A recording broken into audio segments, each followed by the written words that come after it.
नमस्कार साथियों, मैं देवराज आर्य आपका हार्दिक स्वागत करता हूं अपने channel English with Devraj sir में। जैसा कि आप जानते हैं, पिछले वीडियो तक हमने क्लास 11th का जो नया सिलेबस आया है हॉर्नबिल, उसके लेसन फर्स्ट को थोड़ा सा बचाया है, बाकी कंप्लीट कर लिया है। मुझे कुछ कमेंट्स आए थे कि सर हमें डिफ़िकल्ट वर्ड्स ग्लोसरी के बारे में जानना है, डिफ़िकल्ट वर्ड्स के मीनिंग जानना है। तो मैं मेहनत करके जो है उनके लिए डिफ़िकल्ट वर्ड्स के प्रोनाउंसिएशन और मीनिंग से लेकर आया हूँ। अब देख सकते हैं, वर्ड्स हैं, प्रोनाउंसिएशन है, उनके मीनिंग है। जैसा कि पोर्ट्रेट शब्द चित्र होता है, रिंकल्ड यानी झुर्रियों से भरा होता है, मेंटल पीस यानी अंगीठी के ऊपर बना टाड़ होता है, टर्बन यानी पगड़ी होता है। ठीक है, तो इस प्रकार से इसके तीन पेज है। पहला आपके सामने है, ये दूसरा पेज है और ये तीसरा पेज है। ठीक है, आई होप आप ये मीनिंग अच्छे से लिख लेंगे। यदि आपको मीनिंग के जो है प्रोनाउंसिएशन और अर्थ हिंदी में याद हो जाएंगे तो आपको लेसन में आने वाली डिफिकल्टीज से राहत मिल जाएगी। आप आसानी से लेसन्स का मीनिंग समझ सकेंगे। क्वेश्चन आंसर में आपको कोई डाउट नहीं रहेगा, कोई प्रॉब्लम्स नहीं रहेगी, कोई डिफिकल्टीज नहीं रहेगी। इसलिए इन मीनिंग्स को अच्छे से जो है याद करें, इनको लिखें अपनी कॉपी में, फेयर कॉपी बनाएं। अब हम आगे बढ़ते हैं। जैसा कि आपको पता है, हमारा लेसन थोड़ा सा रह गया है, उसको हम कवर करेंगे। अब तक हमने पढ़ा है पोर्ट्रेट ऑफ ए लेडी में कि जो लेखक है, हमारे ऑथर हैं खुशवंत सिंह जी। उनका और उनकी दादी जी के बीच में जो एक स्नेह भरा संबंध है, मतलब दोनों आपस में एक दूसरे से बहुत स्नेह रखते हैं, बहुत प्रेम करते हैं। उसको हमने पढ़ा था कि गांव का जीवन उनका कैसा रहता है, फिर वो शहर में आ जाते हैं तो उनका जीवन, उनका जो उनकी बीच की जो दोस्ती है उसमें थोड़ी सी जो है गैप हो जाती है। अब जब लेखक विदेश जाते हैं पढ़ने के लिए 5 सालों के लिए, तो वो सोचते हैं कि अब अगली बार जब मैं आऊंगा तो मेरे को मेरी दादी नहीं मिलेगी। लेकिन जब वो 5 साल बाद वापस आते हैं तो भी दादी ऐसी की ऐसी उनको मिलती है, एक दिन भी बूढ़ी नहीं लगती है। तो वो अपनी दादी से बहुत प्रेम करते हैं, दादी भी उनसे बहुत प्रेम करती है। और जैसा कि हमने लेसन में पढ़ा है कि दादी की एक जो है खास बात ये होती है कि वो हर समय अपनी जो जपमाला रुद्राक्ष के जो पारे हैं उनको गिनती रहती है, प्रार्थना करती रहती है। लेकिन एक दिन जब लेखक वापस आता है अब्रॉड से, विदेश से, तो दादी अपनी प्रार्थना भी नहीं करती और शाम के टाइम पड़ोस की महिलाओं को इकट्ठा करके जो है बहुत भजन कीर्तन करती है ना। और इसके बाद में अब क्या होता है अगली सुबह देखते हैं। द नेक्स्ट मॉर्निंग, जैसा कि आपको पता है, अगली सुबह the next morning she was taken in, अगली सुबह वह बीमार पड़ जाती है।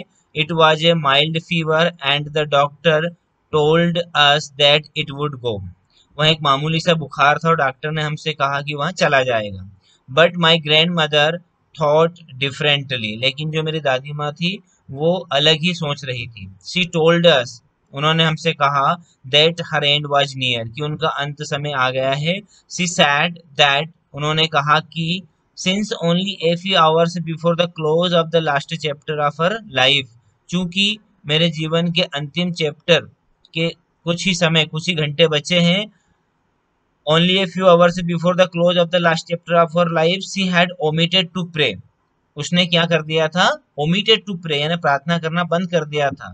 सी was not going to waste any more time talking to us, अब वहां हमसे बातचीत करने में एक भी पल गंवाना नहीं चाहती है।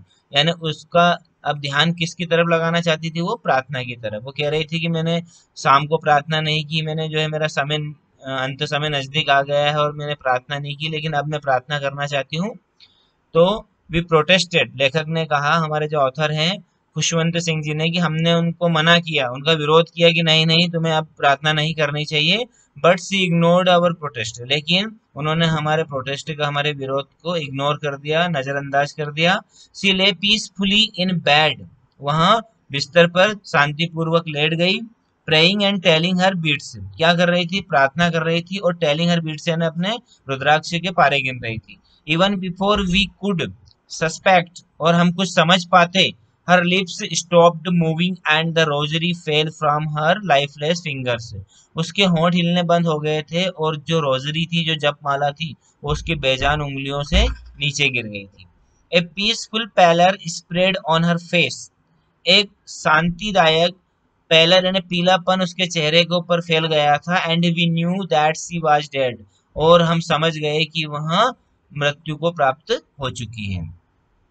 We lifted her off the bed and as is customary, हमने उसे बेड यानी बिस्तर पे से नीचे उतारा, एंड एज ए कस्टमरी, और जैसा कि रिवाज है, laid her on the ground, और उसे कहाँ पर लेटा दिया, ग्राउंड पे। यानी जो मरने वाले व्यक्ति होते हैं, जो या जिनके प्राण निकल जाते हैं, उनको क्या करते हैं, जमीन पे लेटा दिया जाता है। And covered her with A red shroud, और उसे एक लाल कफन से ढक दिया। After a few hours of morning, कुछ घंटों के शोक मातम के बाद, वी लेफ्ट हर अलोन, हमने उसे अकेला छोड़ दिया, to make arrangements for her funeral, किसके लिए, क्योंकि उसके दाह संस्कार का इंतजाम करने जाना था हमें, इसलिए हमने उसे कुछ घंटों के बाद में अकेला छोड़ दिया। अब शाम को in the evening we went to her room, हम कहाँ पर गए, उसके कमरे में गए, विथ ए क्रूड स्ट्रेचर, किसके साथ गए, एक अपरिष्कृत पालकी लेके गए, जिसके ऊपर हम सबको लेटाते हैं ना, उसको, स्ट्रेचर को लेकर गए। To take her to be cremated, किसके लिए लेके गए, ताकि हम उसका जो है अंतिम संस्कार कर सके, अंत्येष्टि कर सकें। द सन वाज सेटिंग, सूर्य अस्त हो रहा था, and had light her room and veranda with a blaze of golden light, और उसके कमरे में, किसके कमरे में, दादी माँ के कमरे में और बरामदे में चमक रहा था, कैसी रोशनी से चमक रहा था, जल रहा था, गोल्डन लाइट, सुनहरी रोशनी के साथ। We stopped half way in the courtyard, हम उसको जब ले जा रहे थे तो हम आंगन में आधी दूरी पर, आधे रास्ते पर रुके। All over the veranda and in a room, पूरे बरामदे में और उसके कमरे में, right up to where she lay dead, कहाँ तक, जहां तक वह मृत पड़ी थी, and steep wrapped in the red shroud, किसमें लिपटी पड़ी थी, लाल कफन में। वहां पर क्या होता है, thousands of sparrows set scattered on the floor, हजारों स्पेरोस आ जाती है और फर्श पे बिखर जाती है, मतलब हजारों चिड़ियां आ जाती है और पूरे फर्श पे यहाँ वहां बैठ जाती है। देयर वाज नो चर्पिंग, वहां पर बिल्कुल भी चहचहाट नहीं करती है। यानी कि we felt sorry for the birds and my mother fetched some bread for them, हमें बहुत बुरा लग रहा था उन पक्षियों के लिए, और मेरी माँ उनके लिए क्या लेकर आई, फेच्ड यानी लेकर आना, सम ब्रेड फॉर देम, कुछ रोटी उनके लिए लेकर आती है। अब वो चहचहाती नहीं है, क्यों नहीं चहचहाती है, क्योंकि उनको भी दादी माँ की मृत्यु का शोक हो रहा था, गम हो रहा था। She broke it into little crumbs, अब उसकी जो माँ है वो रोटी लाती है, उसको छोटे छोटे टुकड़ों में तोड़ती है। The way my grandmother used to, उसी तरीके से जिस तरीके से मेरी दादी माँ करती थी। And threw it to them, और उस टुकड़ों को उनके सामने, किनके सामने, चिड़ियों के सामने फेंक देती है। द स्पेरोस टुक नो नोटिस, लेकिन जो गोरैया पक्षी थे वो बिल्कुल भी उनकी तरफ ध्यान नहीं देते हैं, ऑफ द ब्रेड, रोटी की तरफ। When we carried my grandmother's corpse off, और जब हम हमारी दादी माँ के कॉप्स को, कॉप्स का अर्थ होता है शव को, ले जा चुके होते हैं, दे फ्लू अवे क्वाइटली, तो वो जो चिड़िया थी वो भी चुपचाप उड़ जाती है।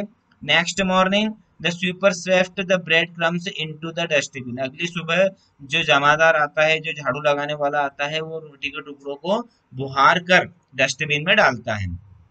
ओके फ्रेंड्स, आई होप आपको ये जो एनालिसिस है, जो एक्सप्लेनेशन है लेसन का, वो अच्छे से समझ में आ गया होगा। आप यदि मेरे चैनल पर नए हैं तो प्लीज़ मेरे चैनल को सब्सक्राइब कीजिए, वीडियो को शेयर कीजिए, लाइक कीजिए, ज़्यादा से ज़्यादा शेयर कीजिए, क्योंकि अभी ये सिलेबस चेंज हुआ है तो 11th के स्टूडेंट्स को काफ़ी परेशानियाँ आ रही है, तो उन परेशानियों को दूर करने के लिए हमने ये हिंदी एक्सप्लेनेशन बनाया है। तो मुझे उम्मीद है कि आप इस वीडियो को ज़्यादा से ज़्यादा शेयर करेंगे। अगले वीडियो में हम इसके क्वेश्चन आंसर का जो है एक्सप्लेनेशन देखेंगे, इसके क्वेश्चन आंसर को समझेंगे। तब तक के लिए ओके, थैंक